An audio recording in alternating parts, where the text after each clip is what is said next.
wow, what do you know? It's time for the Pocket Knife Show. Hey, it's Mike on the mic again for another episode of the Pocket Knife Podcast. A month ago, maybe it was 2, I spent 3 days at a camp south of Arkansas City, Kansas.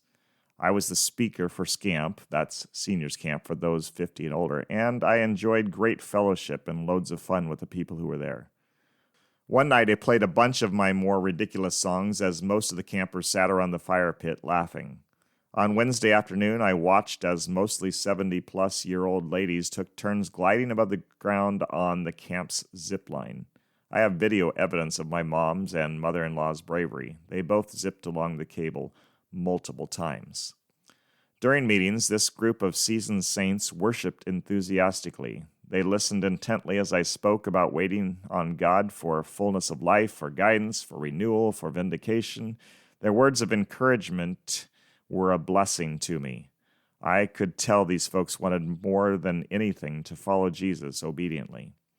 One of the things which made me chuckle was all the loud notification beeps and blips and dings.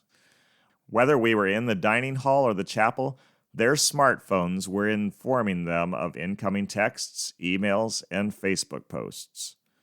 I mentioned this almost constant cacophony to my table mates at a meal and noted the difference between this gathering and the times I spend with teens. When I'm with middle school and high school students, I'm never interrupted by a stray ding. When I say never, I mean never. I can't recall ever hearing a notification during a cross-country practice or in the lunchroom at school or on a bus ride. I know there are texts and snaps and various other media flying back and forth between phones, but I can't tell that they're doing that. The only clue I have is that they're silently staring at their screens. Do you know what response I got from the older folks around the dining room table when I mentioned this? One of them immediately spoke up. It's because we don't know how to turn off the sound. Made sense. I'm always helping my mom with tech problems. She doesn't have a smartphone, but I imagine hers would beep and bleep all the way through any meeting that she was in. I'd have to show her how to turn off the notifications and then how to turn them back on so that she would be able to respond to calls and texts. Here's the thought that came to me upon reflection. Whether you hear the notifications or not, the teens and seniors in my life have this in common. They both want to communicate. They send and receive messages all the time. They love doing it. The teens never talk on the phone, but they check in with friends in multiple other ways. Their elders chat on Messenger and call each other. Sometimes they talk for hours. God made us to be in community. When Adam was alone in the garden, God noted his lack of companionship and remedied the one thing which was not good in all of creation. He gave the man a mate, a woman to complement him and help him and be his friend for life. They gardened and hiked and worked and talked together a lot, I'm sure, and God checked in with them regularly. Communication was constant and varied and unhindered by sin.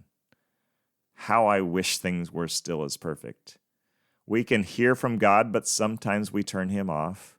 We can listen to each other, but far too often we miss what the other is saying. We misunderstand, get miffed, throw people's words back in their face. Ugh, double ugh, triple ugh. Perhaps this tendency to mess things up in our back and forth ought to drive us to our knees. God, help me to hear you more clearly. God, help me to understand my brother. God, help me listen to my wife. God, keep me tuned in to what my friend is really saying.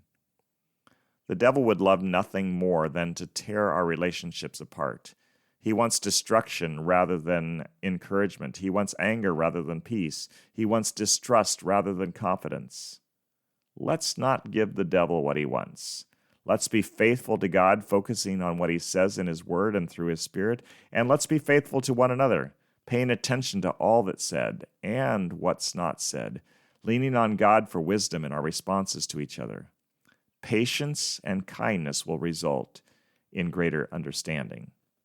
Now, I just have to figure out what to do with teens who don't even read my texts. I've been informed by one of them that I send messages far too often. But you don't respond, I want to say. God, help me figure this out.